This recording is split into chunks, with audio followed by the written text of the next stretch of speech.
Everyone, আমি বিতিশার রান্নাঘরে সবাইকে স্বাগত জানাচ্ছি। আজ আমি খাসির মাংসের একটি হালকা পাতলা ঝোলের রেসিপি শেয়ার করব। সেটি হলো ক্যাপসিকাম দিয়ে খাসির মাংসের হালকা ঝোল। তার জন্য প্রথমে প্রেসার কুকারে অল্প পরিমাণ জল নিয়ে তাতে মাংস, লবণ ও হলুদ দিয়ে সিদ্ধ করে নেব। কড়াইতে তেল গরম করতে দেব। তেল গরম হলে আলুর টুকরোগুলো গরম তেলের মধ্যে দিয়ে দেব। অল্প পরিমাণে হলুদ দিয়ে দেব। ভালো করে আলুর সাথে মিশিয়ে নেব। আলু ভালোভাবে ভাজা করে নেব।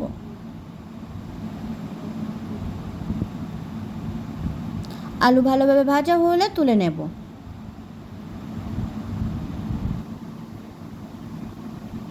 এরপর কড়াইতে পরিমাণ মতো সরষের তেল গরম করে গোটা জিরে, শুকনো লঙ্কা ও তেজপাতা ফোড়ন দেব। ফোড়ন ভাজা হলে দিয়ে দেব পেঁয়াজ কুচি।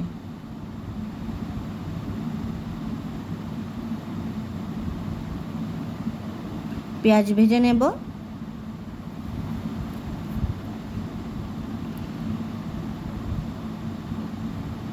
পেঁয়াজ নরম হয়ে আসলে দেব রসুন বাটা, আদা বাটা ও বেশ কয়েকটা কাঁচা লঙ্কা।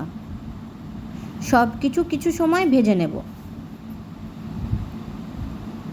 আমরা একটু ঝাল পছন্দ করি, আপনারা চাইলে কাঁচা লঙ্কার পরিমাণ কমাতে পারেন। মশলা থেকে আদা রসুনের কাঁচা গন্ধ চলে গেছে, পেঁয়াজ কাঁচা লঙ্কা ভালোভাবে ভাজা হয়েছে। দিয়ে দেব সেদ্ধ করে জল ঝরিয়ে রাখা খাসির মাংস। মাংস ভালোভাবে মশলার সাথে মিশিয়ে নেব। ভালোভাবে কষে নিতে হবে। যেহেতু হাই হিটে রান্না করছি সেই জন্য বারবার নাড়াচাড়া করতে হবে, না হলে মাংস পুড়ে যাবে। মাংসটা কিছু সময় কষার পর দিয়ে দেব পরিমাণ মতো লবণ ও পরিমাণ মতো হলুদ। লবণ হলুদ ভালোভাবে মাংসের সাথে মিশিয়ে নেব। লবণ হলুদ দেওয়ার পর মাঝারি আঁচে কিছু সময় কষে নিয়ে দিয়ে দেব ক্যাপসিকাম কুচি ও টমেটো কুচি। আমি এখানে টমেটোর পরিমাণ অল্প ব্যবহার করেছি, যেহেতু রেসিপিটি ক্যাপসিকাম দিয়ে খাসির মাংসের হালকা ঝোল, সেই জন্য ক্যাপসিকামের পরিমাণটা বেশি দিয়েছি।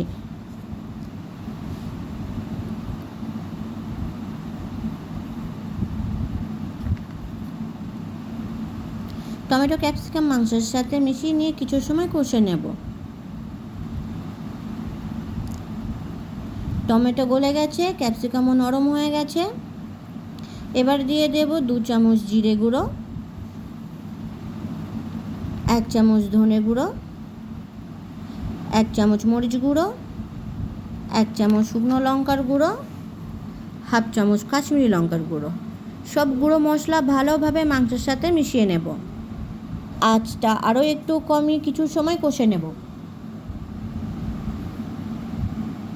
বারবার নাড়াচাড়া করব।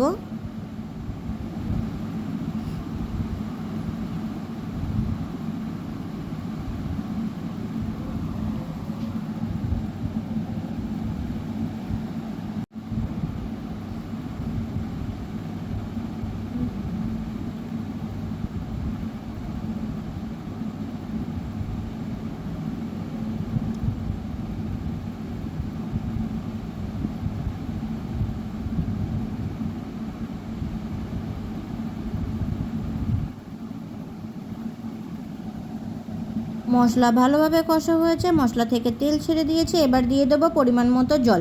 মাংস সেদ্ধ করার পর যে জলটা আলাদা করে রেখেছিলাম সেই জলটা ব্যবহার করলাম।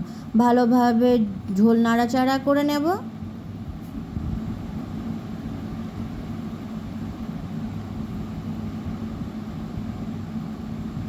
ঢাকা দিয়ে কিছু সময় ফুটতে দেব। কিছু সময় পর ঢাকা খুলে নেব। ঝোল বেশ ভালোভাবেই ফুটছে। এবার দিয়ে দেব ভেজে রাখা আলু। আলুগুলো ঝোলের সাথে মিশিয়ে নেব। আরও কিছু সময় ফুটিয়ে নেব।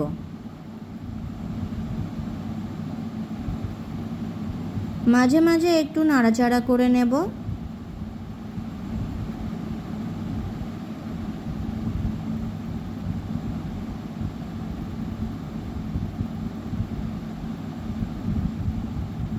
সিদ্ধ হয়ে গেলে দিয়ে দেব গরম মশলার গুঁড়ো। গরম মশলা ঝোলের সাথে মিশিয়ে নেব।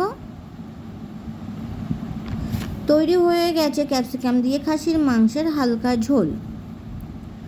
ভিডিওটি কেমন হয়েছে অবশ্যই কমেন্ট করে জানাবেন। আর ভিডিওটি যদি আপনাদের ভালো লেগে থাকে তাহলে চ্যানেলটিকে সাবস্ক্রাইব করে পাশে থাকবেন।